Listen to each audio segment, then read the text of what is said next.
I call this meeting to order. Pursuant to the motion adopted on Tuesday, February 1st of 2022, the committee will resume its study on the main estimates 2022-23. Today's meeting is taking place in hybrid format pursuant to the House of Commons, November 25th of 2021. Members are attending in person in the room and remotely using the Zoom application. Per the directive of the Board of Internal Economy on March 10th, 2022, all those attending the meeting in person must wear a mask, except for members who are at their place during proceedings. I would like to make a few comments before the benefits for the witnesses and members. I'm sure looking at everybody on this, you probably already know about your microphone. Touch your microphone. If you're looking for French, English, or on the floor interpretation, you'll find it on the bottom. I'm looking at Ken Hartley. Welcome to our committee today. And Nikki, you're going to see a different way of the way people chair their meetings. We're just going to try to get as much done as we can today. We do know that Minister Ian does have a quick or a dead end stop at 3 o'clock today, so we're going to be working towards those timelines. We'll be able to do votes after that, but we do want to make sure that Minister Ian can be on her way. I would like to welcome our witnesses. Today we're going to be breaking this into two parts. I would like to welcome our witnesses for our first hour of this panel. The Minister of Crown Indigenous Services, welcome to Minister Mark Miller. The Minister of Women and Gender Equality and Youth, welcome to Minister Marcy Ian. The Department for Women and Gender Equality, we have Aaliyah Butt, Assistant Deputy Minister for Strategic Policy. Gina Wilson, Deputy Minister, Women and Gender Equality and Youth. Lisa Smiley, Director for General Research Results and Delivery Branch. And from the Department of Crown Indigenous Relations and Northern Affairs, we have Danielle Kwan Watson, Deputy Minister. So thank you very much for joining us today. I'll be passing the floor over to the witnesses. Because the time being very short, I will be cutting you off at 5 minutes. So when you start seeing the hammer, please make sure that you wrap it up within the next 10 seconds, if you don't mind. I'm going to take this opportunity now to pass it over to Minister Ian. Minister Ian, you have 5 minutes. Mesdames la Présidente, je veux... Madam Chair, thank you for giving me the opportunity to participate in the committee's study of resource development and violence against Indigenous women and girls.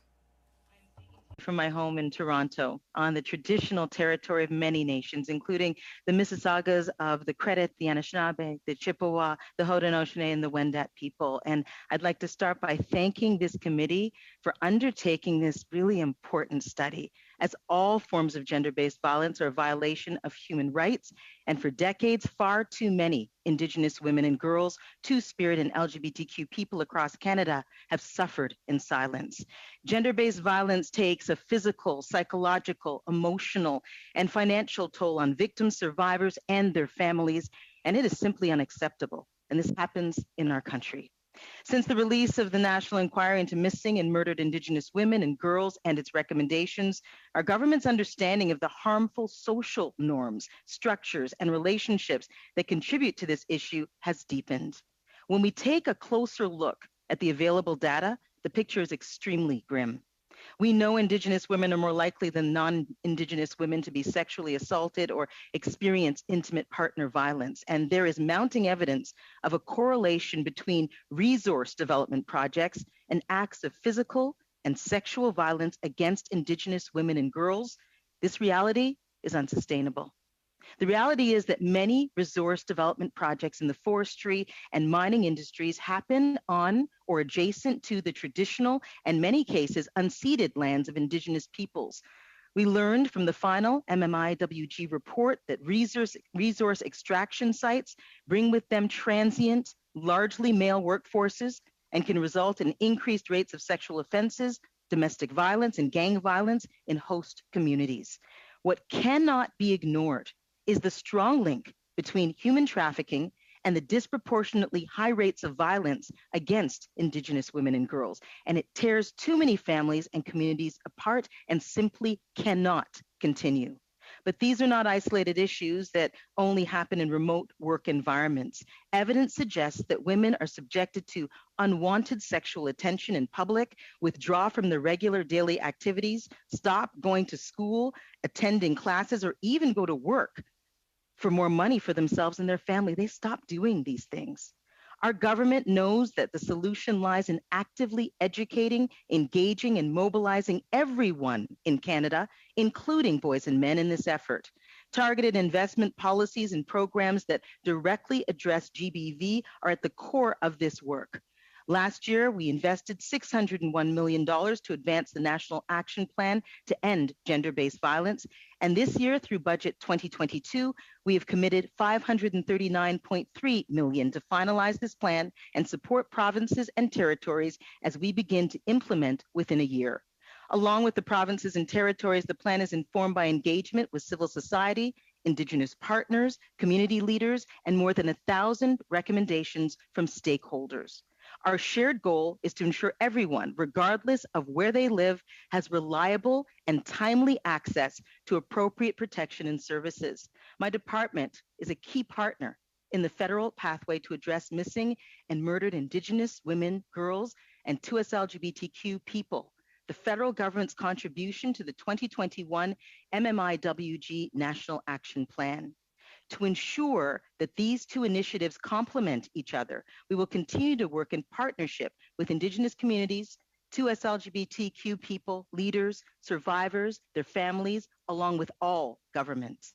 We know that even with the best intentions, modern government policies and programs can also contribute to discrimination and inequity. One of the calls to justice requested that governments critically examine their prioritization and resourcing measures and eliminate the marginalization of Indigenous women, girls, and 2S LGBTQ2 people in budgets as well as programs, and that's exactly what we're doing. The action and investments I've described today cannot on their own put an end to gender-based violence. We know that. Though, Madam Chair, they represent important pieces of the larger solution. By better understanding the links between resource development, social infrastructure, and their relationship to vulnerable populations in GBV, I believe this study will be extremely helpful in informing the way forward. It is critical we inspire Canadians from all corners of our country to learn about and put in the work to actively prevent gender-based violence. Merci beaucoup. Thank you very much. And Minister Ian, next time, I'm just going to ask you to put your mic up closer to your, a little up to your nostril, just perfect. Okay, so now I would like to note, I missed Chantal Maran-Comeau, who is the Director General Missing and Murdered Women's, Girls and Secretariat. She too is also on the panel today, and I just noticed her name as we're doing this. I'm now going to pass the floor over to Mark Miller. Minister Miller, you have the floor for 5 minutes. Thank you, Madam Chair. Kwekwe, Tansei Ulukut. Good afternoon. Bonjour. I want to acknowledge first I'm speaking to you on the traditional unceded territory of the Algonquin Anishinaabe people. Before I begin, I do want to take a moment of recognition for Rebecca Contois, member of the Crane River First Nation, who was found brutally murdered in Winnipeg earlier this week. I want to acknowledge personally on behalf of Canada the family and the community's horrific loss. I'm here to discuss this ongoing tragedy and this ongoing crisis. Families and survivors must see tangible actions from all levels of government to end the systemic causes of violence against First Nations, Inuit, and Métis women, girls, and 2S LGBTQI+ people. This is collective work to end this national crisis. Our work centers around the implementation of the 231 calls for justice found in the final report of the National Inquiry into the Missing Murdered Indigenous Women and Girls. The National Inquiry heard testimony from witnesses who explained how resource extraction projects can exacerbate violence against Indigenous women, girls, and 2S LGBTQI+ people, as outlined by Minister Ian. It is connected to the environment and masculine work culture in these projects, from the transient nature of the workers to prevalence of harassment and assault in the workplace, rotational shift work, mental health and substance use, and economic insecurity. This is a story we hear repeated across the country, including during the pandemic. Our government is developing guidelines for resource extraction projects to decrease the risks for Indigenous women staying and working in camps and living in impacted surrounding communities. For example, for the Trans Mountain Expansion Project, there's an Indigenous Advisory and Monitoring Committee. This committee has introduced guidelines that could be adapted for other projects. These include completing gender-based socioeconomic impact assessments, performing impact benefit agreements to include provisions on the impacts of projects and the safety and security of Indigenous women, girls, and 2S LGBTQI+ people, anticipating and recognizing increased demand on social infrastructure and identifying mitigation measures as part of the planning and approval process. Violence against Indigenous women in the extraction sector in Canada is part of the larger problem of systemic violence rooted in colonialism and misogyny. The specific focus of this study connects to our broader work to end the violence against Indigenous women, girls, and 2S LGBTQI+ people across the country. Le budget 2022 s'appuie. Budget 2020 focuses on previous funding and $2.2 billion for 2021 to end this crisis. Budget 2022 invests in housing, education, and the well-being of Indigenous communities, as well as the implementation of the United Nations Declaration on the Rights of Indigenous People. All of these initiatives are linked to government initiatives in the federal pathway and to respond to the calls to action. The culture remains an important part of reclaiming power and place and ultimately of finding safety for Indigenous peoples. I recently had the opportunity to announce several investments that respond directly as a beginning to Calls to Justice 2.3 on providing safe cultural spaces in Indigenous communities across the country. One project out west in Skeechuson Indian Band, we're allocating more than $800,000 in funding for a Healing Through Culture project, which includes the construction of a traditional pit home and museum for the community. When we visited just this last April, the energy and excitement of their youth, the entire class for this project was contagious. The new center will provide a space for the next generation to remain connected to their language and connected to their culture. Ce programme est un exemple du travail. This program is an example of the work that the government has started, but it is clear that there is a lot left to be done. The government will be sharing the progress made to this day in June and identify the gaps, which will allow us to identify the path forward. We agree that it is necessary to implement an oversight and accountability mediator. Canada and whole of society approach. Our actions must be done in partnership, developed collaboratively, implemented systemically, led by Indigenous women, and with input from Indigenous communities. We've more work to do and continue to do this. We'll continue to do this tirelessly with Indigenous partners, provinces, and territories. Miigwech Kanamik. Marcy, thank you et merci. Thank you very much, Minister Miller. So what we'll be doing is starting off with our first round of questioning. We'll be providing each party 6 minutes to start, and we'll be starting online with Dominique Vienne.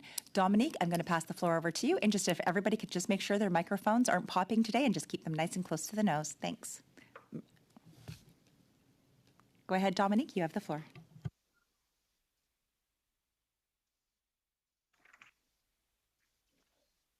Merci beaucoup, Madame la Présidente.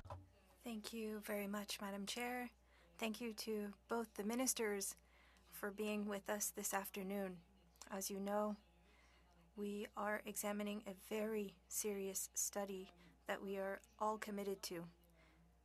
We've heard testimonies that were chilling.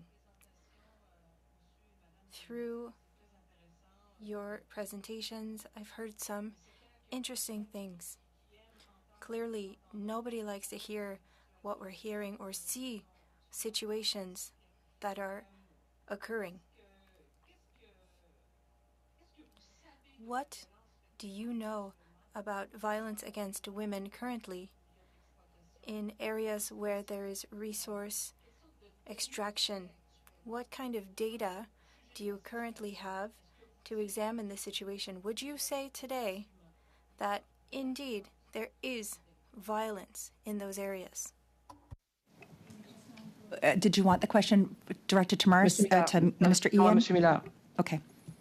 To Mr. Miller. Monsieur Miller. Merci absolument pour la. Thank you very much for this very relevant question, and the answer is yes. You mentioned the reality. There is a lack of data to measure the scope of the problem. There are multiple government initiatives that you have probably heard about on data collection in order to solve the problem, but it is difficult to do without the data. And there are too many testimonies that were shared to me, even with the national inquiry from the missing and murdered Indigenous women and girls. We can see that there is systemic violence, and I mentioned all the reasons, and there are more reasons than even that. But it is measurable, and it is something that needs to be solved. Mr. Miller, people have said that there's not enough consultation. Women are not sufficiently consulted. Indigenous communities are not consulted upstream before projects start. their activities. Measures are not taken upstream. Do you agree with this statement? Answer: absolutely. Excuse me. The consultation process, and we need to say it, is evolving, and we've made mistakes in Canada with consulting upstream. The consultation process is something that needs to be done by the provinces and territories in Canada, as well as with companies. It's something that needs to be an in-depth communication with women, and we know that they're not being heard. And when they are heard, it needs to be done to improve the project, and there needs to be proper working conditions on the site. Mr. Miller, I think that it could be easy, quote unquote, to act immediately, to engage all the involved parties, whether it be police, indigenous communities, provincial or federal governments, companies. How is it that it is so complicated to have everyone at the table? You need to have a little bit of leadership. Sit down and speak to everyone. How is it that women are working for these companies and they don't have good jobs? Nobody is examining the problem at the same time. And it doesn't seem to be that it should be so difficult to all sit around the table and see this is what's going to happen, this is what we want to see, and this is what we don't want to see anymore. Answer: I see that a lot of people don't want to see the truth. It is, who doesn't want to hear the truth? Whether it be actors in the consultation process or the federal government or the provinces or territories. That was the conclusion of the national inquiry. There were 231 recommendations, and we know that it's not an easy issue to solve, and we do need to all sit at the table, but who needs to be there, under what conditions? The federal government can impose certain conditions, but we need the engagement of companies, of provinces and territories. And I've been in politics for long enough to know that it's not always easy to do with issues that have such strong economic impact, and that is why we are here today. And there have been improvements in the past few years. Companies are doing better and are noticing the problem, and they have stated it themselves. But the issue and the crisis is still ongoing. And as you know, the time is of the essence. That's for companies, but we also need to talk about companies. In 13.5, we need to work upstream. There needs to be social infrastructure, that health and police services need to be well taken into account. Where are you on this? Answer: I'm hoping to be able to clarify things in a few weeks, on June 3rd or 4th. So we'll have our responses to calls to action after the anniversary. We'll have to invite you yet again, Mr. Minister. That's not a problem. Thank you very much. I'm now going to pass it over for 6 minutes to Anita Vanderbilt. Anita, 6. Yes. Thank you very much, and thank you, Minister, for being here today. And also thank you for your demonstrated commitment in your portfolio to listening to and working with Indigenous women, as we've seen you do. We've heard in this study, and I want to thank you for being here as part of this excuse me, very important study from women, not just about the impact of the resource extraction industries in their communities, but also the women who seek leadership positions within the industry and the bullying, the discrimination, the racism, the harassment that they feel, and often relegated to tokenism as opposed to having a real meaningful space at the table to make change change from within. I just was wondering if you can talk a little bit about what we are doing to make sure that women are fully part of the process, that there's an inclusive industry where, whether it's the board, whether it's high-level executive positions within companies, that Indigenous women are there, they are present, but they are also making a difference within those companies. Well, and thanks for the question, and perhaps Minister Ian would like to complete my thoughts. The work that we've been, as this committee has seen, the jobs that are held by women are often inferior in nature in terms of how they're paid, and in addition to the treatment that they received, and that's is something that consistently gets underlined to industry, as well as the processes of consultation that are part of the process when these larger, more often than not, projects are proposed in communities. I will, in order to complete my thought, though, allow Minister Ian to speak on that. Thank you so much, Minister Miller. I just want to point out here that this is an all of government, all hands on deck situation. And what that means is that my colleagues and I in cabinet often discuss areas in where our mandates overlap. And that happens a lot. So as such, Wage and Crown Indigenous Relations and Northern Affairs Canada are working really hard together to ensure the GBV NAP and the 2021 Missing and Murdered Indigenous Girls and 2S LGBTQIA+ people National Action Plan are aligned and in fact complementary, because that's important. So our goal, our collective goal, is for anyone facing gender-based violence have access to reliable and timely protection to services. That is really important too. And this most definitely includes Indigenous women, girls, Two-Spirit, LGBTQIA+ people, and those living, I might add, in northern, rural, and remote communities where a lot of this development takes place. Thank you so much, Madam Chair and Minister.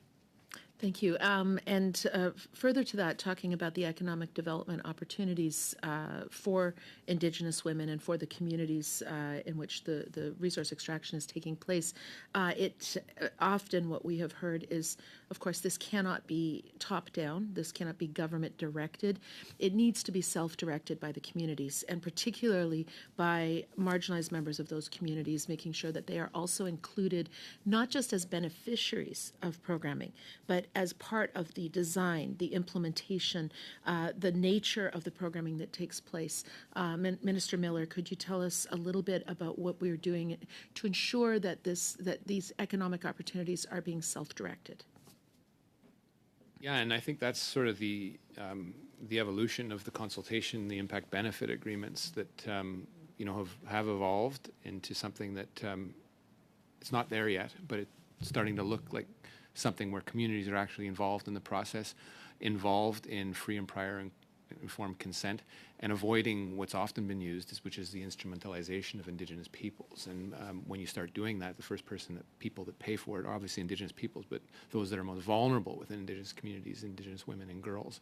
And we've seen that in the past. Also making sure that this is the condition to getting proper societal approval for a particular project. And what companies are now realizing is when that work is done properly, the actual outcomes are better, better for the surrounding communities, better for their companies, and not a cost of doing business, which was the thinking before this. Again, we're not there yet, and we're not in a utopian world either. That's what companies are starting to see and starting to do in Canada, and we need to see it and keep pushing to do that. Thank you, Minister. And I think it's very important to hear from you that recognition that we're not there yet, but that we're working with communities to make sure that we do go forward in a good way. And I appreciate that you understand that. I think I have just less than a minute. 45 seconds, yep. Maybe Minister Yen would want to respond to that question as well in 30 seconds. Thank you so much, Anita. And absolutely, I just want to point to the fact that our government is not working in silos here with regards to this. It is very much being informed by organizations on the ground, deeply informed. I will quickly point out Paktuitit, Inuit Women of Canada, addressing Inuit women's economic security and prosperity that is doing a project right now. It's a 3-year project, and it is being addressed and being led by Inuit women, and it deals with economic security and prosperity in the resource extraction industry. This is how we stay informed. Thank you so much, Anita, Madam Chair. Thank you so much.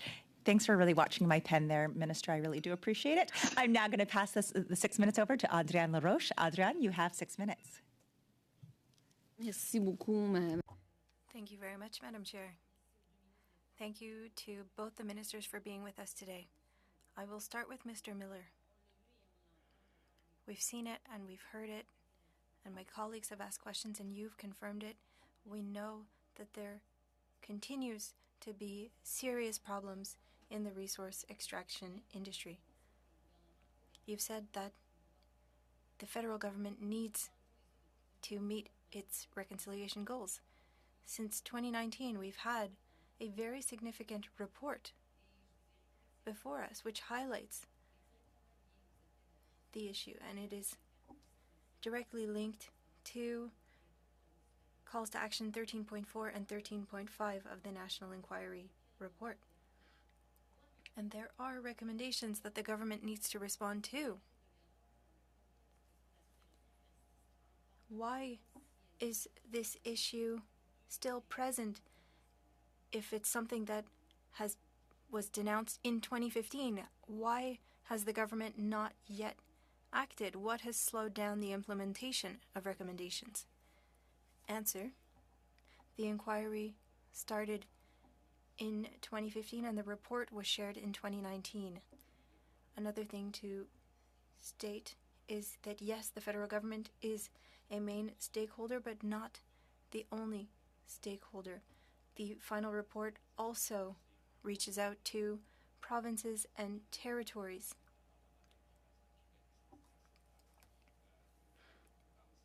Issues do persist, and it is unacceptable, but we're talking about a societal issue.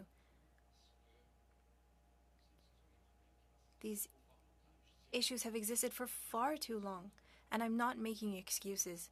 We had a pandemic, and for 2 years, women and children were even more victimized. And we can't say that nothing has been done. With all of the investments, we have invested in housing and up north, and investments even in the province of Quebec. This is something that needs to be done, and it's frustrating to hear that it's going to take time, but the report indicated that the approach needs to be systemic and not piecemeal, and it needs to lead to results. So when we're talking about progress up to date for implementing calls to action 13.4 and 13.5 on the resource industry and violence against women, you talked about housing, but what progress has been made? After the report,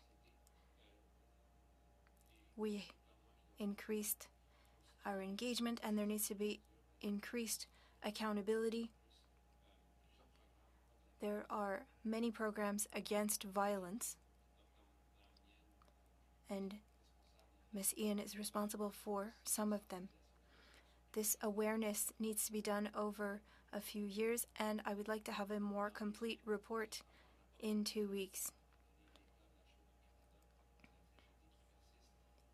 It will not be a happy report because of the tragedy that happens here in Canada, but we have invested $2.2 billion in over 46 programs.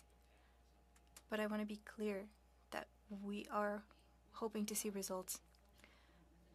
Mr. Miller, you talked about companies, but perhaps Ms. Ian would like to respond as well. Often when we're talking about exploitation projects, companies and the industry have to implement internal and external measures to counter violence. Do you believe that a federal policy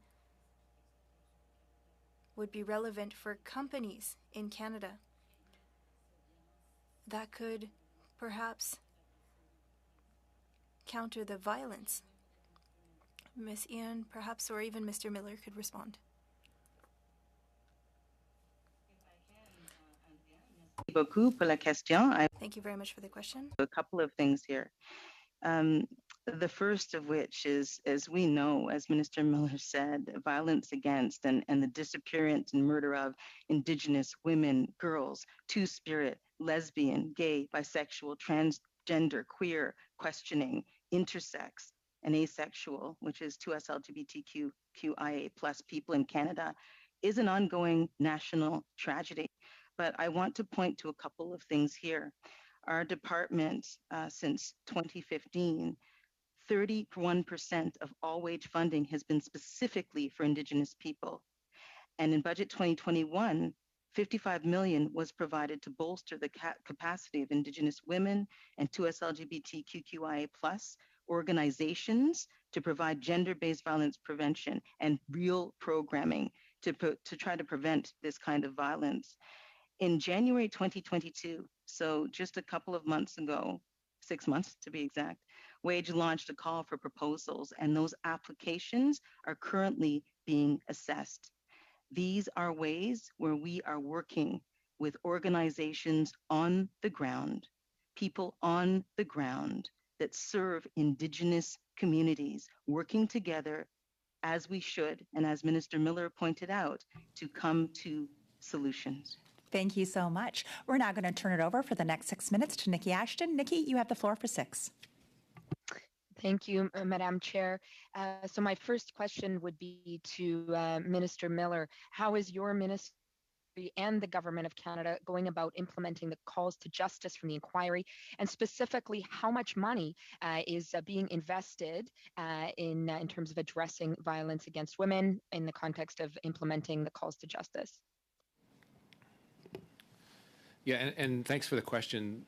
Crown Indigenous Relations has a leadership role in coordinating a whole of government federal approach, as well as convening our provincial and territorial partners. So the ones that Crown Indigenous Relations is specifically responsible for is only a snapshot of the role that we play in coordinating that across government. So as I've noted, and this is not an exclusive number, there was in the prior budget $2.2 billion specifically addressed to through 46 organizations to deal with the response to the final report, but it's only part of the puzzle, including the housing and infrastructure initiatives that we've put forward in budget 2021 and 2022, as well as all the work that Minister Ian is doing, Minister Lametti and the calls for justice that deal with justice specifically, Ministers Mendocino and others across the government. So I guess that's the best answer I have for that particular question, because it's something we could develop on at length in terms of the response and how it's coordinated and sometimes uncoordinated. And I think the report that I'll have in 2 weeks will highlight where we see some success, but also where we see some challenges and failures. Okay, well, and speaking of challenges and failures, I would argue the AFN commented on budget 2022 that many of the priorities identified in their pre-budget submissions, including implementation of calls to justice, saw no new investments in this budget. Why were these priorities, as expressed by the AFN, for example, not included in the budget? Well, with great respect, the work that the AFN has done has actually influenced and really changed the course of history in terms of the budgeting cycles that we've put and the investments we've put in the last 2 budgets in particular, but ever since we've been in government. I do take exception to characterizing the investments in budget 2022 as not dealing with MMIW. It is, you can't talk about housing insecurity without talking about houses and building houses, and the work that Minister Ian is doing in her gender-based violence initiative speaks directly to MIWG. I do think the language that we use in the budget is important, and I think I find it lacking in how it addresses specifically the calls to justice, but that's something that is on us. It doesn't mean that the investments don't deal with it. In fact, quite the contrary. Well, let's talk about housing for a moment. As you know, I represent one of the most marginalized parts of the country, and the housing crisis is extreme in many of the First Nations that I represent, and it is not by accident. It is an absolute result of Liberal and Conservative governments underfunding housing on First Nations. And I know this committee has heard from MKO and Grand Chief Settee around the lack of housing on reserve as well as off reserve. And And we know that absolutely, as you point out, Minister, this contributes to the vulnerability of Indigenous women, two-spirited people in our communities. But this budget is nowhere near where it needs to be to address the housing crisis in terms of Indigenous communities. How is your government not realizing the urgency with which massive investments in housing need to be made on and off reserve?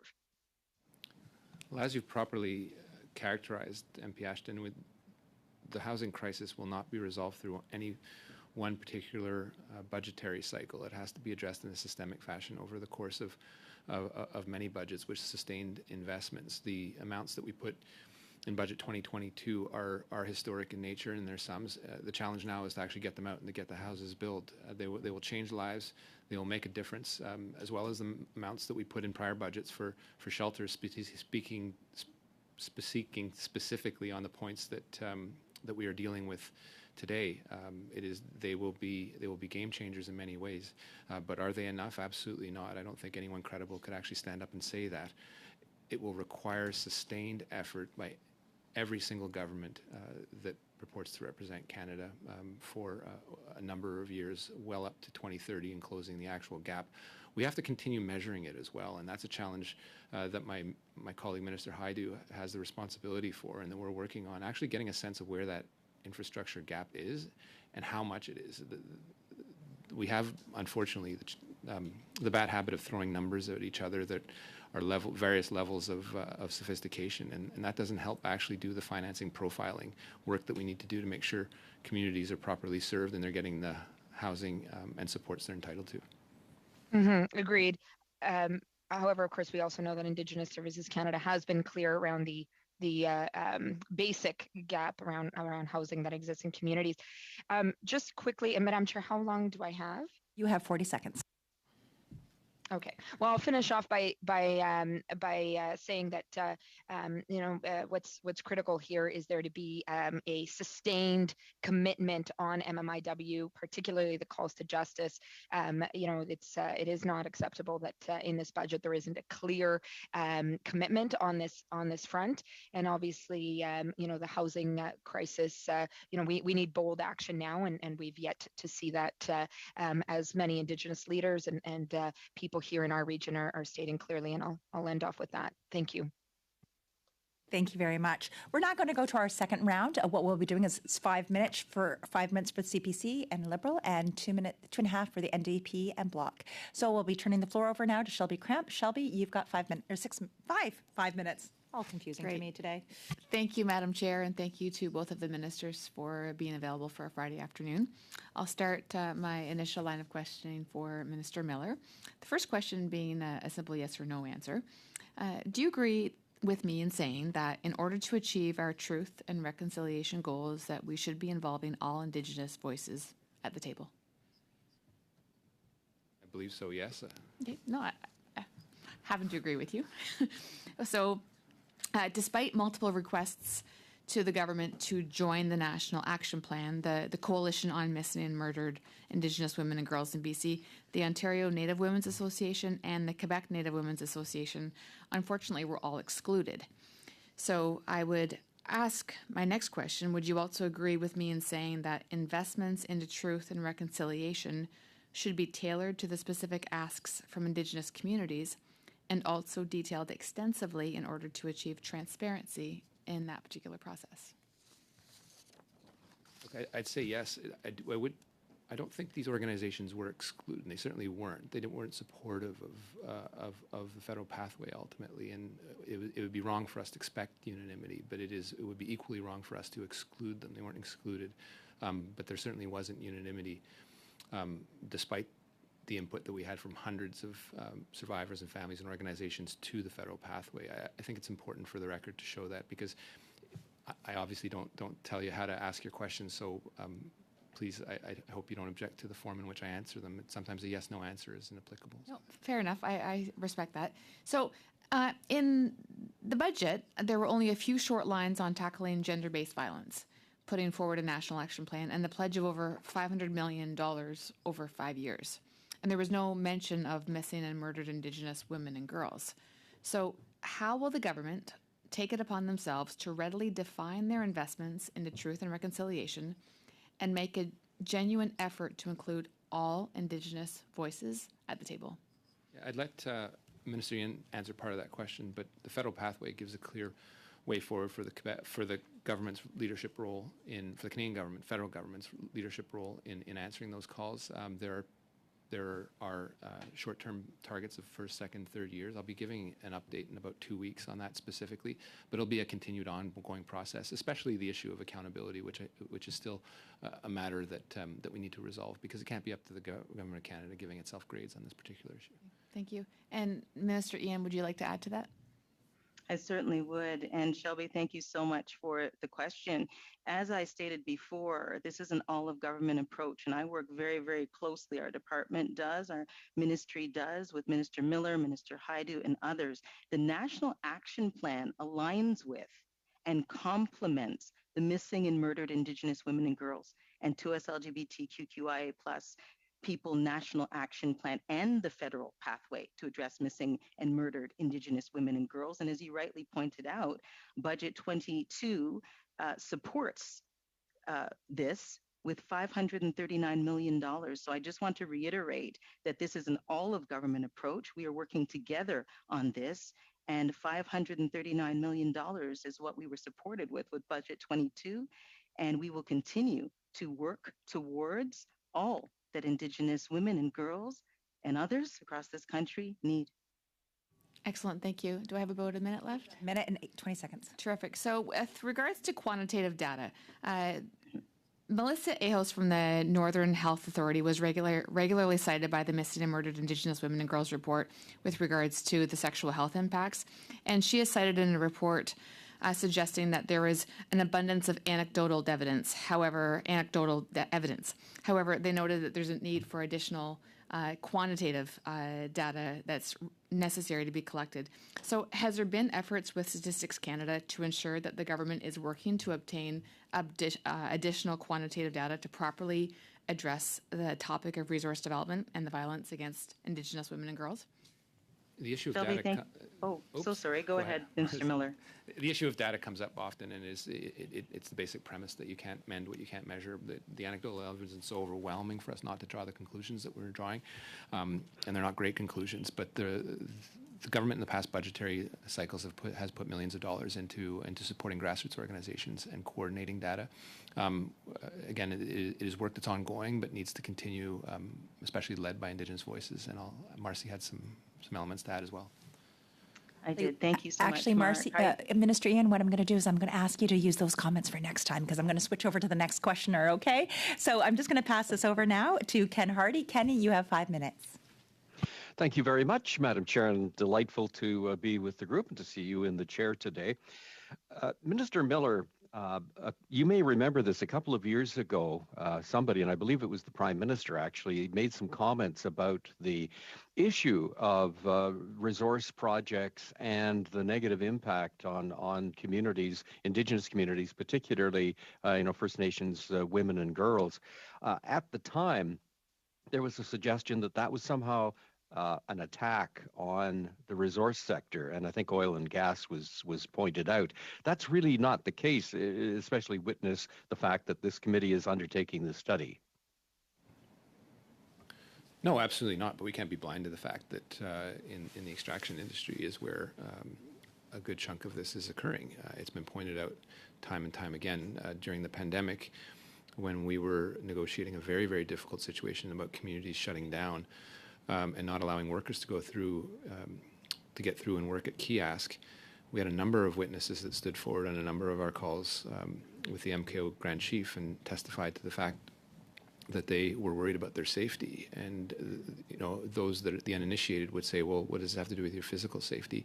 And one of the witnesses spoke about being raped not once, but twice by workers. And this was fueling, obviously, not only their need to shut down communities and enforce security with respect to a worldwide pandemic, but also the safety of their women. These are real events. There are too many of them to discount them at all. We should be listening to people, and that should inform our thinking in this. It happens consistently, time and time again. And so this isn't an attack on any particular industry. It's the reality of how a number of industries have been operated, but a number of industries and the large number of them are realizing this and realizing in order to move forward, they need to shape up. And I think that's the value of this study in all its nuance. I would also submit that, in fact, this issue has been around, regrettably, for a very long time. Everything from cattle drives in the Old West to wartime have all kind of, featured these abuses of Indigenous women and girls. In fact, community in the broader community. I'm not sure if you or Minister Ian would take this question, but we've heard the need for more resources, mainly money, from the federal government to support communities. Is there a sense as to what good this money would do, what it would be used for that would improve the situation? Minister Ian, would you care to comment on that? Thank you so much, Ken, for the question. And it is very, very important to understand the numbers, understand disaggregated data. Budget 2021 put $11 million specifically for research and knowledge mobilization. And at this point, I'd like to just bring in Lisa Smiley, if I might. I call her our research guru because she is the keeper of the numbers and the facts so that we can break this down for you, Ken. Thanks, Minister. As the Minister pointed out, $11 million in research and knowledge mobilization. We acknowledge there isn't national data with respect to the impacts of resource extraction on Indigenous women and girls and violence, and we need to fix that. And so part of our funding is going to projects, research, community-based projects, so that we can better understand the impacts of this issue on Indigenous women and girls, and with that knowledge can work to address it. Thank you for that. Perhaps back to Minister Miller. I would assume that resource companies in mining, forestry, oil and gas, etc., are also sensitive to the impact of their activities on Indigenous communities. Have you had any sense that there's a coming together of these companies in terms of the standards that they want to apply to their workforce, in terms of support for communities as they move in to do their work in a certain location? Minister, 30 seconds. I wouldn't say it is consistent and unanimous. There's sharing of best practices.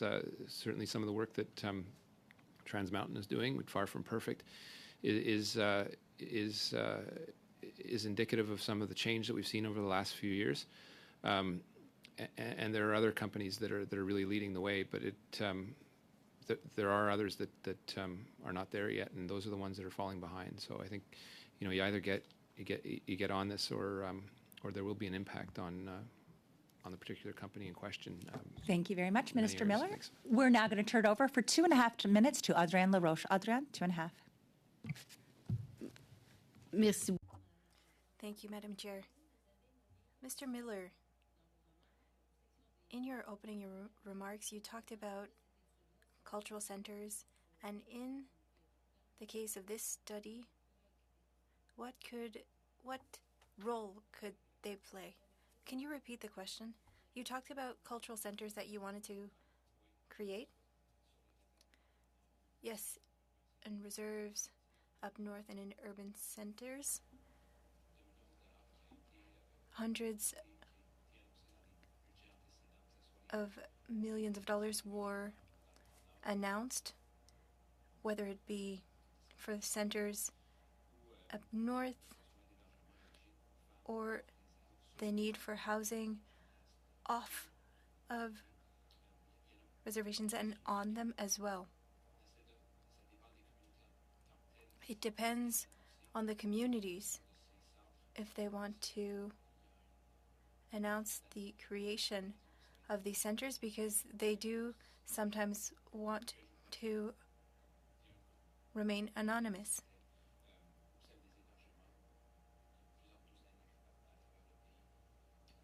A few years ago, there were about 12 made, and that represented $700 million.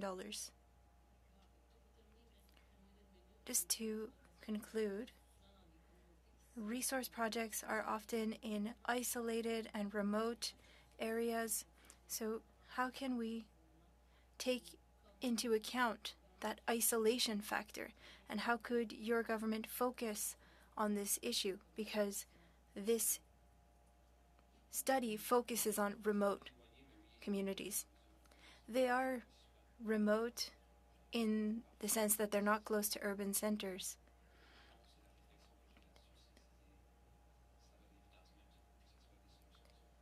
Well, the solutions need to be made with Indigenous communities. Companies are realizing this. If we're asking for housing, well, it's hard to get into a community and say that our government initiative occurred 200 kilometers away.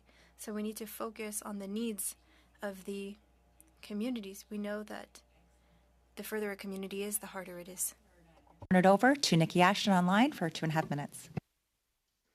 Thank you, Madam Chair. And my question is to both ministers. Here we are talking about violence against Indigenous women and against Indigenous communities. And we know that currently climate change is having a disproportionate and devastating impact on a number of Indigenous communities. And that impact is felt most strongly by women as well across the board. With that reality in mind, I've put forward a private member's bill, C245, seconded by my colleague Leah Gazan, that shifts the foundations of the infrastructure bank to focus on the desperate need for mitigation and adaptation infrastructure with a particular focus on Indigenous and Northern communities, dealing with everything from devastating flooding to forest fires to melting ice roads. The reality of the climate emergency is already with us, and we need solution-based ways of dealing with this crisis. So my question to both of you, given your responsibilities as ministers and your interest both in terms of gender equality and putting an end to violence against women, lifting up Indigenous communities, will you be supporting my bill C245? Thank you, MP Ashton, for the question. And I think it isn't sufficient in my mind to say that climate change, forest fires, and flooding has an impact on Indigenous communities. I think it's important to say that the reason that is the case is because in a lot of situations, we actually move those communities into areas where they're more vulnerable. And the responsibility is on Canada to be sensitive to that fact, to pay compensation where appropriate, and to move to the heart of the issue that you're addressing, MP Ashton, in being proactive and ensuring those communities have the support where they can, because there's a responsibility that goes over and beyond the statistical reality that X community is X times more vulnerable than a non-Indigenous community. We're in part the cause of it, and that's important to realize. I haven't looked at your bill in full yet, and in order to give it a proper response, I would have to review it, but I look forward to doing so. Marcy. I appreciate that, and I was going to say I'm sure Peguis very much, First Nation very much appreciates the point around the forced relocation that they experienced. And yes, Minister Ian as well. 10 seconds. seconds. Thank you so much, Nikki. And thank you for the question. I will just say I have not reviewed the bill. I look forward to very much reviewing the bill as we see who has been disproportionately impacted, especially in a pandemic lens. Thank you so much. Thank you, Minister Ian. We're just going to finally wrap it up. We've got the last few questions. Dominique Vienne, passing the floor to you for 5 minutes, and then we'll be going over to Francis for 5. Dominique?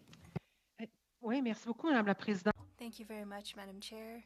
Mr. Miller, I would like to address my questions to you. It seems that from what we've heard and from exchanges that we've had with groups that have come to meet with us, that there is a lack of data, of quantitative data on the situation.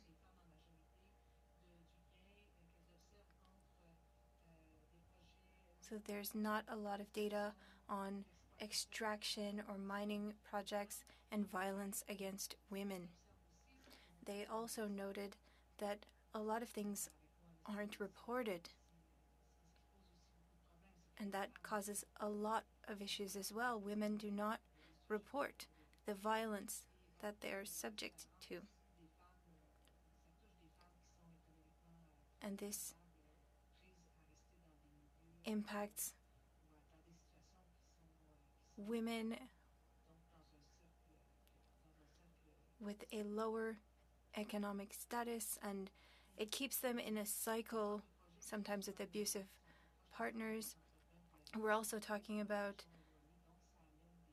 resource development projects that are remote, and usually it's men who come from elsewhere searching for higher salaries to work in a remote area. But we're currently going through a labor shortage, and one of my fears is that we won't be quick enough to change things or to fire people because of inappropriate behavior or inadequate behavior, or they were violent towards Indigenous women. Do you believe that some companies could not be eager to fire problematic workers because of a labor shortage? Answer: yes, that is a risk, and it is troublesome, and if I was a CEO, I think it would be a risk to retain workers like that, but the risk is still there. You mentioned the importance of measuring the data. In previous budgets, there had been $24.5 million for Indigenous data, and this is an initiative that we will continue. And I wanted to raise that because I don't think it was clear in my previous comments. Marcy? Just before giving the floor to Madam Minister, Mr. Miller, earlier you mentioned multiple times that you will be receiving data or a study, or you will be given an idea around June 3rd or 4th. Can you just remind me what you're expecting as a report at that time? Answer: I'm not expecting a report. I will be writing a report with my team. We will have an idea of what's going on the first anniversary of the federal report published a year ago. Will that be made public? Yes, it will be made public. Madam Chair, I think that it would be relevant to invite the minister again so that he can share the results of that data and that report. Madam Minister, I apologize for cutting you off. I just wanted to get an answer first.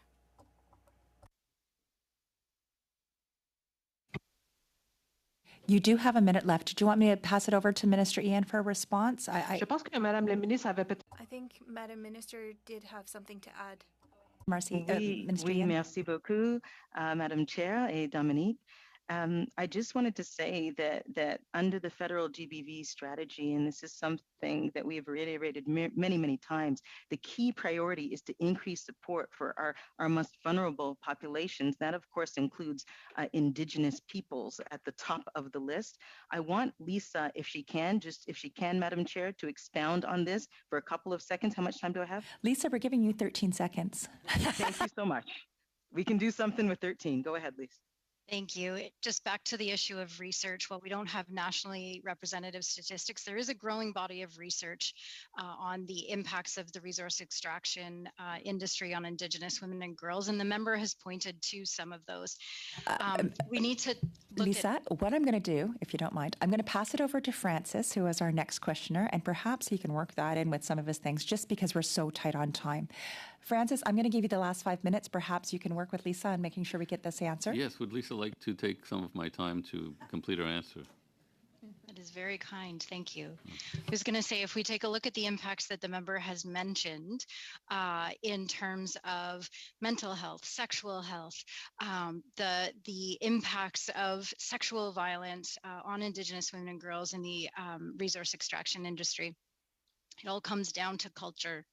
And we have some data in terms of giving us a sense of what that culture is. In fact, some of the studies of Indigenous and racialized women in mine camps, 3/4 of the women working in these industries have experienced discrimination, gender-based discrimination, discrimination based on indigeneity or sexual orientation. And so culture, shifting culture, needs to be at the heart of the response. Thank you. It's a pleasure to be here today. I find this discussion extremely interesting. I'm visiting, I'm substituting for another member. So if I ask a question that is,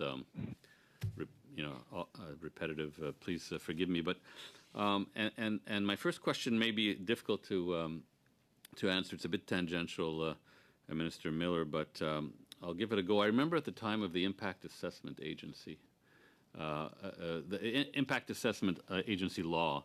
The law,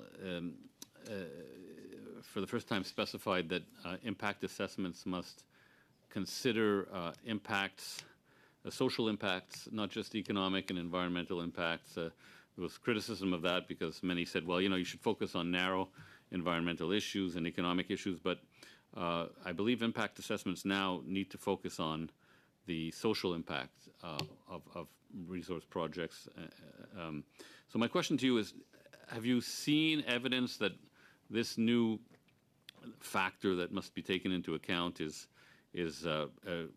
filtering into to the changes that are required to keep people safe in these communities, these resource communities? In other words, some of the measures that you're talking about today, would they have would these measures have occurred independently of the Impact Assessment Agency, or are some of them a response to the impact, the environmental assessment process? Again, it's a bit of a tangential question, and it may not be. There may not be a clear answer. In which case, I'll go to my next question. I'd say it's a little bit of both, and the reality is, unless someone corrects me, is that the extraction industry is one of, if not the largest employer of Indigenous peoples in this country.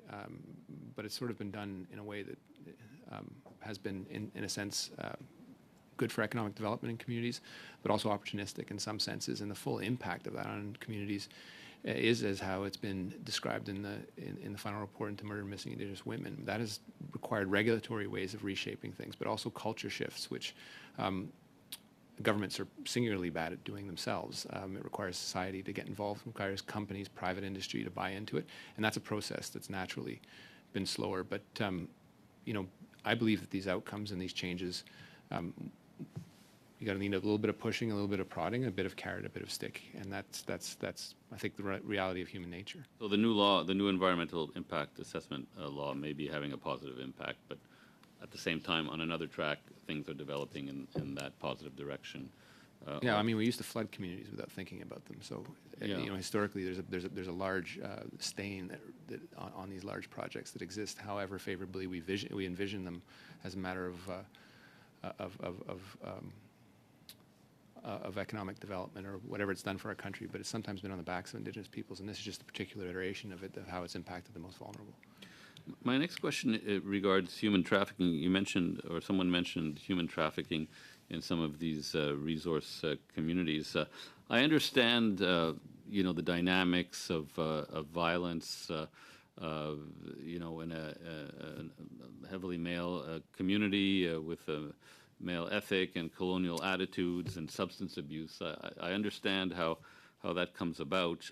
But when we talk about human trafficking, I think of something more systematic, more premeditated. Are there networks that infiltrate these communities, that sort of prey on these communities and somehow infiltrate these communities to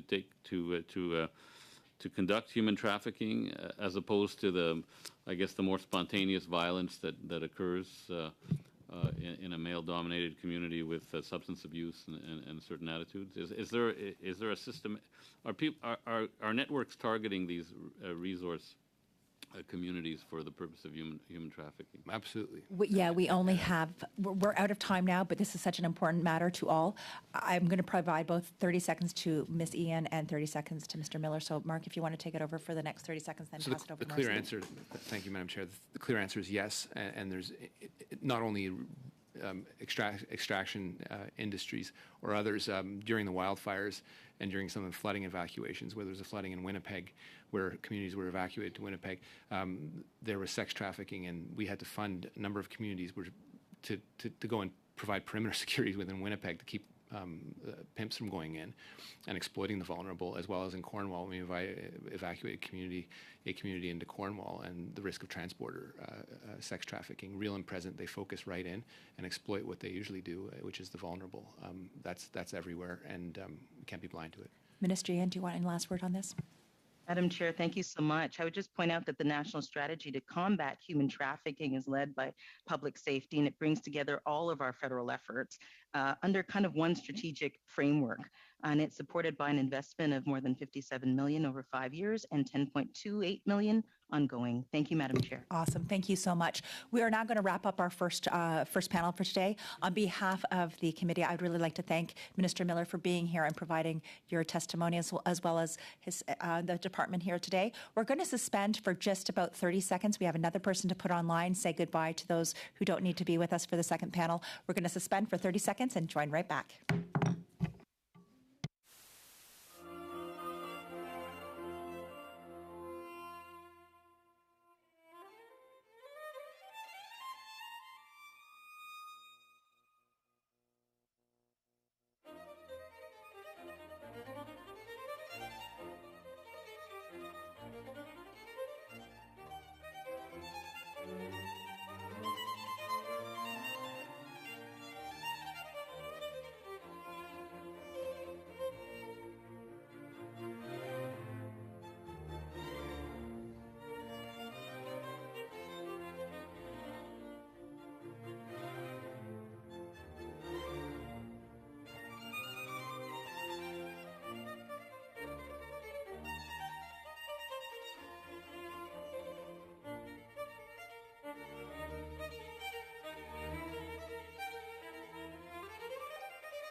And we're going to be focusing on the main estimates. In this, pursuant to the order of reference on Wednesday, March 2nd of 2022, the committee will begin its study on the main estimates of 2022-23.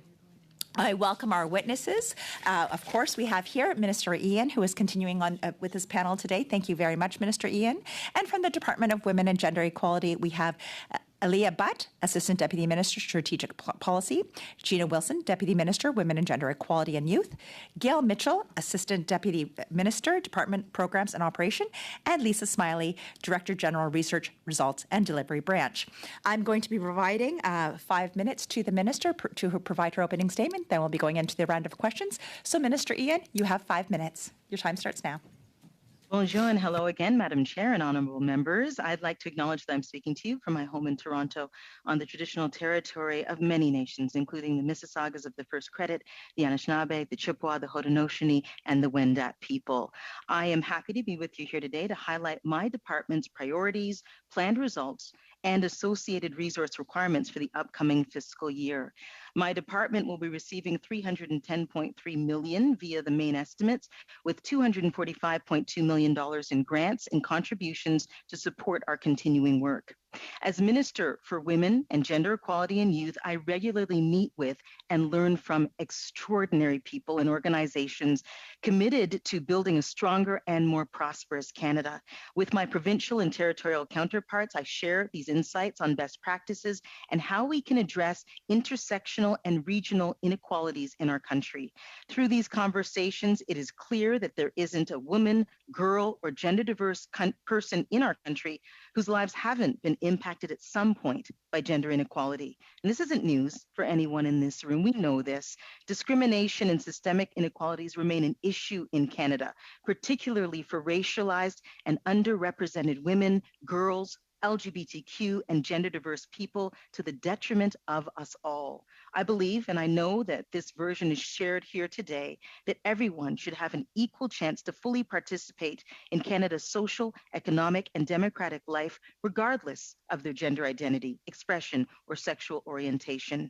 I dream of a Canada where every child grows up not only believing, but also witnessing that this is possible. We remain deeply committed to working in close collaborations with provinces and territories, as well as Indigenous partners and civil society stakeholders to prevent and address gender-based violence and human trafficking, which we know are two of the most significant barriers to gender equality in Canada. Budget 2021 committed $601.3 million over 5 years to advance towards a new national action plan to end gender-based violence. Of this, $415 million went to Women and Gender Equality Canada. Budget 2022 proposes to invest a further $539.3 million over 5 years to further advance the National Action Plan. This investment will allow provinces and territories to supplement and enhance services and supports within their jurisdictions to prevent GBV and support victims and survivors. We've also sustained our commitment to Gender-Based Analysis Plus, also known as GBA Plus. This analytical tool helps make sure that budget and policy decisions are evidence-based, that they contribute to greater equality, and that initiatives funded through the budget process respond to the needs of diverse people. We're also taking concrete action to advance equality and protect LGBTQ2 rights. Many LGBTQ2 people in Canada continue to face significant barriers, including negative mental health impacts, homelessness, underemployment, harassment, bullying, and violence. We know that these challenges are further amplified for LGBTQ2 people with intersecting lived experiences, including Indigenous, Black, and racialized people, as well as people with disabilities. Budget 2022 proposes $100 million to be invested over 5 years to implement the first ever federal LGBTQ action plan, which will be designed to support a fairer and more equal future for LGBTQ people in our country. This also includes seeking out projects and initiatives that address the unique needs of LGBTQ2 communities through LGBTQ2 Projects Fund and the Capacity Fund. We are also addressing period poverty in Canada because we know too many women, girls, trans, and non-binary people can't afford menstrual products.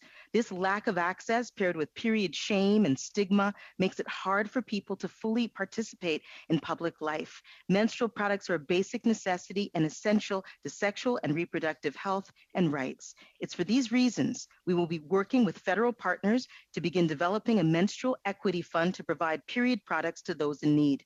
Budget 2022 commits $25 million over 2 years to begin a national pilot project, and I have tasked my parliamentary secretary, Jenna Sudds, who has my full confidence to lead on this important work.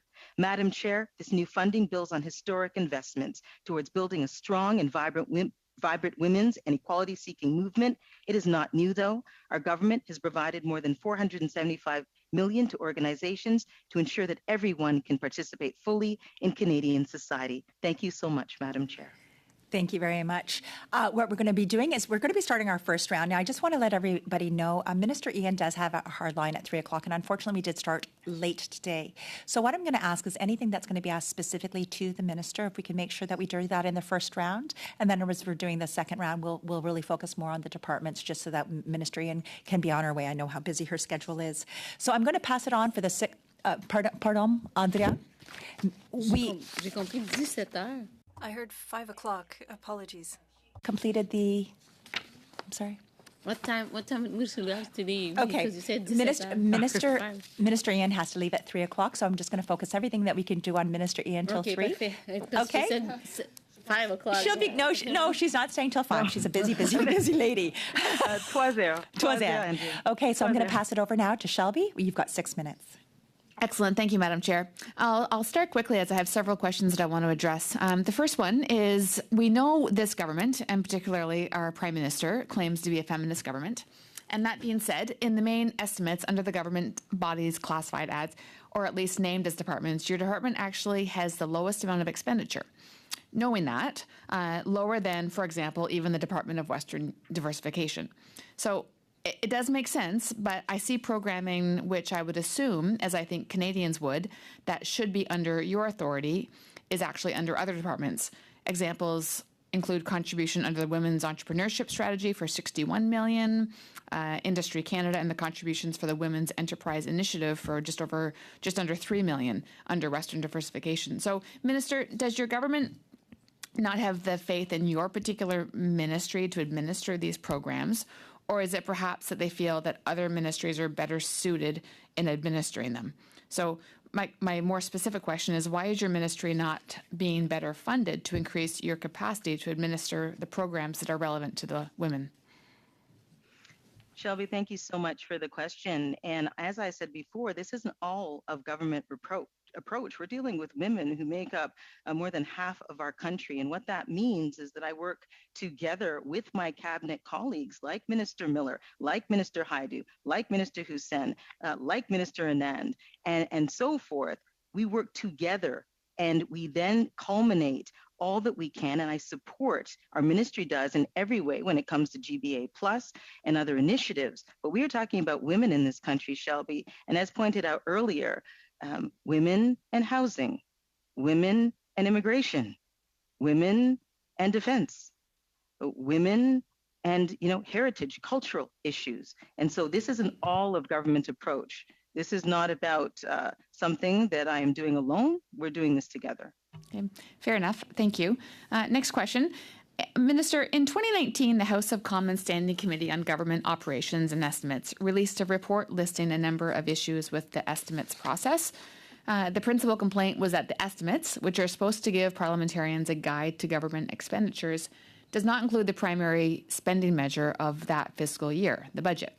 So how are we as parliamentarians supposed to do our job if the Treasury Board and the Finance Canada are giving us out-of-date information?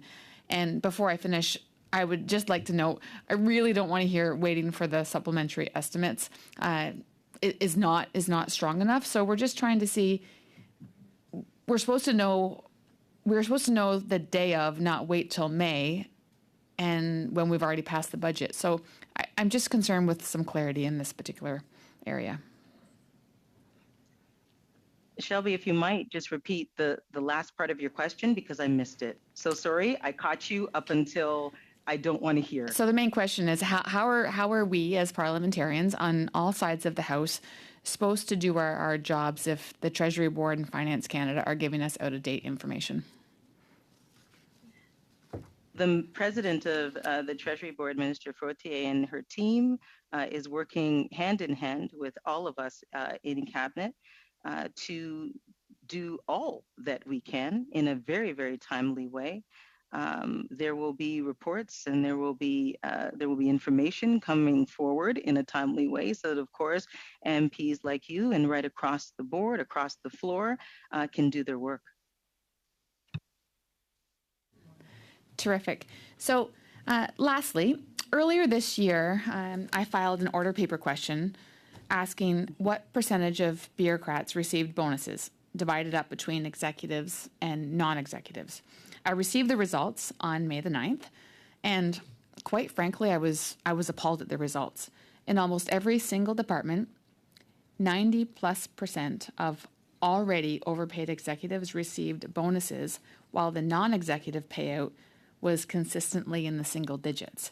For example, in your particular department, you paid out bonuses to 94.1% of your executives. So my question is, Minister, do you know how many bonuses were issued to your non-executives? Thank you so much for the question, Shelby. And I will get back to you on that question. Okay, thank you. I know you are relatively new as a minister. However, in 2021, your department set out 11 indicators or targets to be achieved. The Treasury Board measures these. So recognizing that you are new, and I'm not trying to attack you at all, but what I'm trying to seek clarity on is why is your department failing to meet 2 of the criteria, and more importantly, why has your department failed to even set guidelines on 4 of the others? So what is the reason for the delay, and is the government not providing you with the tools necessary to do the job, or what is it? Shelby, again, thank you. And I will say this, I am new but mighty. I'm not new to lived experience. I am not new to the 53 years almost that I've had on this earth as a Black woman, as a racialized woman. So I would point that out. Fair enough, we're both new. We're both, listen, but lived experience is something. And, you know, we work in a place called the House of Commons, and I stress the Commons part. And so I would say thank you, and I appreciate that you're not trying to attack in any way, but I will say new but experienced in life, as we all are, Wonderful. Thank you. Oh, Minister, I'm going to have to move you out. We do have to move it over. Sorry about that. We're going to move it over now to Sonia Sidhu, who's online with us for 6 minutes. Sonia, you have the floor. Thank you, Madam Chair. Thank you, Minister and officials, for being with us. And Minister, thank you all of your hard work to advance gender equality across Canada. I agree with your vision, and I also like the statement you said, dream of a Canada where every child grows up knowing they can do anything and be exactly who they are. I love this statement. And so my question is to this minister. We will always defend our women's right to choose. Development and Roe versus Wade shows us why we need to stand up so that everyone in Canada can access safe abortion services. Can you let us know the $3.5 billion funding announcement you made last week to strengthen access to abortion in Canada, how they can access these safe services if someone needs to? Mm-hmm. Thank you so much, Sonia, for the question, and it's an important one. I know that so many women, when we saw the leaked Roe v. Wade, well, we're not sure if it's a decision yet, but when we saw that leaked, it took us aback. And there are no borders when it comes to that. Women here in Canada felt that pain, marched in our streets, and we have to understand that a threat to rights anywhere, including our friends to the south, is a threat to women's rights everywhere. So it is simple for us in our government, Sonia. Individuals alone hold the right to make decisions about their own bodies. Limitations placed on this right are absolutely unacceptable. Access to basic health care is not a matter of debate. And our government is deeply invested in creating an equal and inclusive society that reflects that, maintaining the right to choose. Our message has been clear from the very beginning. The right to an abortion and access to abortion, access was the heart of your question, go hand in hand. Every person in our country should have access to safe and equitable and consistent healthcare services. And through $45 million in sexual and reproductive health, it is a fund that we have. We're making sure that Canadians facing obstacles accessing reproductive healthcare are supported financially, and organizations providing these essential services, and that's what's important here, organizations on the ground are provided with vital capacity funding. We are hearing from our stakeholders what they need. They serve communities, whether they are urban, whether they are rural, whether they are indigenous, and they are telling us what's necessary, how they can serve better, and we're listening. Our government's deeply, deeply invested in creating an equal and inclusive society, and that includes continuing always to protect the right to choose. Thank you for that very important answer. Minister, you recently visited an organization in Brampton South, Roots Community Services, which provided on-the-ground support to help prevent intimate partner violence, support young leaders, and so much more. Yes. They take a culturally sensitive approach. Can you speak to why this is so important to reduce barrier, especially on the cultural side? Can you expand on that? Such an important question, Sonia, and thank you so much for introducing me to that organization and helping me understand exactly what they do. I am speaking to you as a child of West Indian parents, immigrant parents. And so the need for a cultural approach to this is something that I have seen firsthand. Often in various cultures, when there is violence, when there is intimate partner violence, gender-based violence, the culture would dictate that people stay, that women stay, because once you're together, you stay. And that is a reality right across this country. And it is something that I know to be true. And so to have culturally appropriate services to highlight specifically what is needed in various communities is important. If a woman is experiencing intimate partner violence and doesn't have anywhere to go, that's a huge problem. If she can go to a center that she knows speaks directly to her culture, that helps. That can save lives. And I will add one more thing here, Sonia. And I think I said this before, but I will reiterate it. Indigenous culture. During the pandemic, to have culturally relevant centers, friendship centers across our country whose doors were open and that my ministry supported to talk to women who are experiencing violence and be there for them, save their lives, help them, and the lives of their children. Thank you, Madam Chair, for indulging me. Thank you so much. I'm now going to pass the floor over to Adrienne LaRoche. Adrienne, 6 minutes. Thank you very much, Madam Chair. Thank you to the Minister for being with us. Thank you for being here to talk about our study and as well as our study of the main estimates. In the budget for 2022-2023, your department would see an increase of 73.8 million compared to last year. That's an increase of 30%. And with that additional money, do you have an idea of how that money will be spent? If you could give us some details, because we want to understand how this will be spent. Thank you so much, Adrienne, for the question. My mandate with the National Action Plan in it has $500 million in it, and that is significant. And I would say also it's a good start. As the Deputy Prime Minister has pointed out, this is one of 4 budgets. So there are other things to come. For a specific breakdown, can I ask you to clarify exactly what specifically you want to know?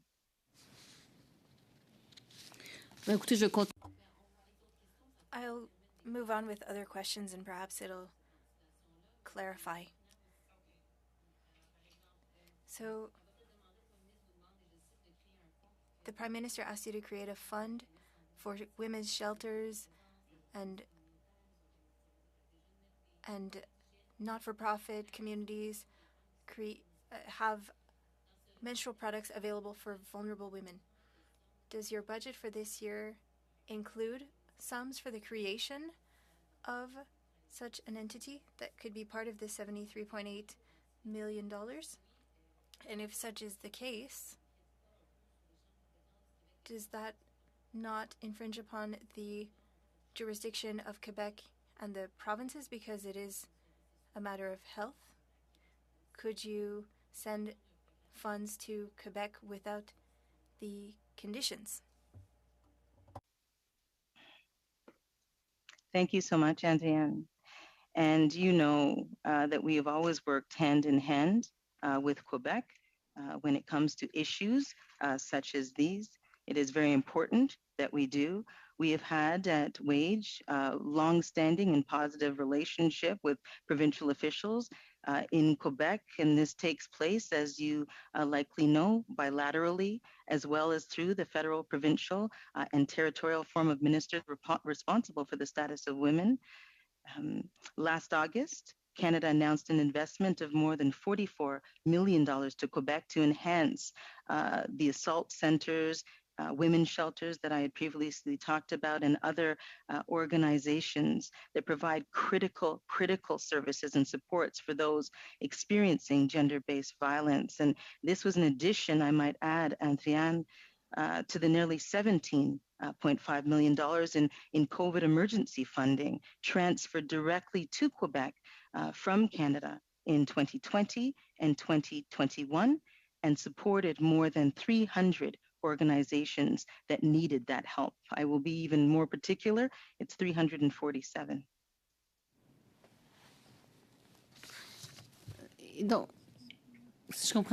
So if I understood correctly, those funds were transferred. We know that your department funds a lot of programs that focus on protection, and because Quebec has their own measures, their own network of shelters, and they have ties with social and health services, there were delays because there were conditions.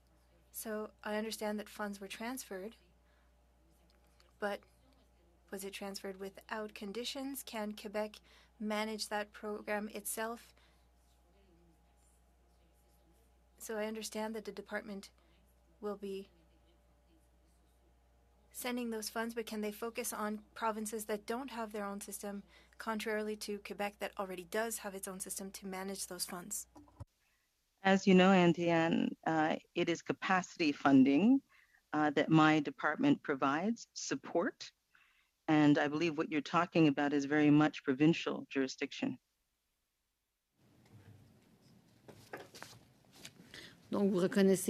So you recognize sometimes when we're talking about shelters that funds can be transferred and it goes well, but there are sometimes conditions where they're not conditions for those programs because it has occurred in the past. I'm going to go back to the spring of 2020, Antienne, to just clarify the signed agreement that we had with Quebec to make sure that this is on the record.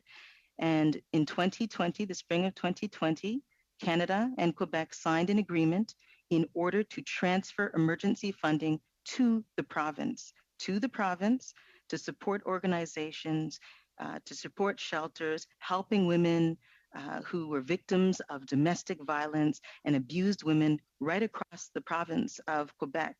And then after the spring of 2020, in August of 2021, Canada and Quebec amended the agreement to provide an additional $44.4 million over 2 years to Quebec directly to continue to support frontline organizations in response and recovery to COVID-19. Madam Chair, I see you encroaching. Okay. Thank you so much, Minister. I'm now going to turn the floor over for 6 minutes to Nikki Ashton. Nikki, you have the floor for 6. Thank you, Madam Chair. And my first question to the Minister is on the issue of the National Inquiry and the calls to justice. How many of the calls to justice from the National Inquiry have been implemented by your government?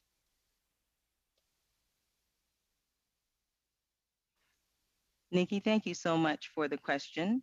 And as you know, we work hand in hand with ministers at WAGE. We work hand in hand with Ministers Haidu and Miller. We support Ministers Haidu and Miller. And that is the role that we have. Okay, very much understood. But of course, we were looking for a number there, and that comes is rooted in the concern that nowhere near enough is being done to actually implement these calls to justice. And to that, the National Families and Survivors Circle commented on the missed opportunities to specifically reference how affected families, communities, and survivors of gender-based violence would benefit from the funding allocated to Indigenous communities through housing and trauma-informed mental wellness services. And they talked about how Budget 22 missed the mark on those fronts. What is your ministry doing to listen to the survivors circle and rectify these missed opportunities? I wouldn't characterize them as missed opportunities, Nikki, and we have been listening, and we've been listening hard. You heard Mr. Miller's testimony just minutes ago. You've heard from me. You know that this is a priority. So I would definitely not characterize this as missed opportunities. The listening and the action continues. Under the federal GBV strategy, the key priority is to increase support for our most vulnerable populations. Indigenous populations are at the top of that. So of course it includes Indigenous women, of course it includes girls. This is something that is not just top of mind for us, but this is priority for us, Nikki. And since 2015, so I am going back 7 years now before I left maybe this perhaps, Madam Minister, with all the respect, I think we're moving on to a different topic, but let's be clear, these aren't my words. I here have the press release from the Circle that talks about how they were, in their own words, left out of federal budget 2022. So I think it's very important that we not mischaracterize my comments. These are the comments of survivors and families themselves, and I think they merit respect. No, they absolutely do. They absolutely do merit respect, Nikki. But I will say that, nobody was left out. We are engaging. Minister Miller said this before as well. And so this is not a matter of disrespecting anyone. The Indigenous communities that I speak to and I'm in touch with often understand that we have their best interests at heart, but they also lead and we listen. Exactly. Yes, I appreciate that, and I think we're all very clear on the need to respect the language that they're using, and clearly they've expressed concern around, as they say, being left out of the federal budget. I'll leave it there, and then I'll go to another important topic. There's been a lot of talk from your government around supporting access to abortion, and obviously many women across Canada are very concerned about what's happened in the States and the reactionary attack on a woman's right to choose. And while we have the right here in Canada to access abortion, the reality is the question of access is very much a problem. So for example, we know that northern and rural women have a much greater problem in accessing abortion. Here in my region, for example, even though the abortion pill is free, only one doctor in our region, for example, is able to prescribe that. So I think we can all agree that that's not the kind of access that there's much to celebrate on. And I acknowledge women here in our region, and I've been proud to support them, have fought to expand that access, but we're nowhere near where we should be. So I'm wondering, what is your government doing besides supporting the right to abortion, but what are you doing exactly to expand access? I don't mean advocacy, I mean access, ensuring that there are doctors who will prescribe the abortion pill. So I'm talking both pharmaceutical and surgical abortions, which are clearly largely inaccessible to many women across swaths of our country. What is your government doing to expand access in concrete terms? Thank you so much, Nikki. And I want to say, our government is working on providing further access. And of course, there is much work to do. And you're right, this is a large country. And when it comes to rural, when it comes to Indigenous, when it comes to racialized women in many cases, the access isn't there. And that's why Minister Duclos and I, just some days ago, made announcements along with a couple of organizations who are working on exactly what you're talking about, Nikki, access. Bear in mind, from a federal perspective, our role and the provincial roles are very, very different. But the announcements that Minister Duclos and I made were specifically targeted to exactly what you're talking about. So things like connecting a woman in a rural area to a helpline, a line that can tell her where she can go and help her to get there, that can talk her through, perhaps a very traumatic experience that is there for her. These are the kinds of things that our government is doing to provide access, help to provide access through organizations on the ground. Thank you very much, Minister Ian. Just to let you know, I have been speaking to people around the room, so if you haven't seen me in the chair the entire time, it's because I'm just trying to see where everybody is at. I know that there's a few others that do have time issues as well for today, whether it's traveling home or meetings at 3:30. So in the room, we have gathered consensus that we are going to go directly to the votes. Any issues there? Okay. So Minister Ian, and to everybody who has come from the department, thank you so much for your time. We really do appreciate this, and have a wonderful weekend. C'est bon, fini semaine. So thank you so much. We are now going to get on to our votes, and thank you so much. I know that. Merci beaucoup. Thank you so much. So we are going to get on to the votes here, and we're going to vote on the main estimates for 2022-23. Does everybody have their information? Shall vote 1 under Department for Women and Gender Equality carry? On division? On division? Okay. Okay. Shall vote 5 under Department for Women and Gender Equality carry? On division? Shall I report the main estimates 2022-23 to the House? On division. Excellent. You guys are so good at working together. So anyway, I just want to thank everybody. Today has been a really, really good day, even when we're dealing with such time constraints and things like that. It's been an exceptional meeting, and I'm really proud of the work that we are doing on this committee. I am going to now adjourn this meeting so that we can all get back to the busy, busy days that we have ahead. Thank you, everybody. Have a great constituency week. See you in a week and a half.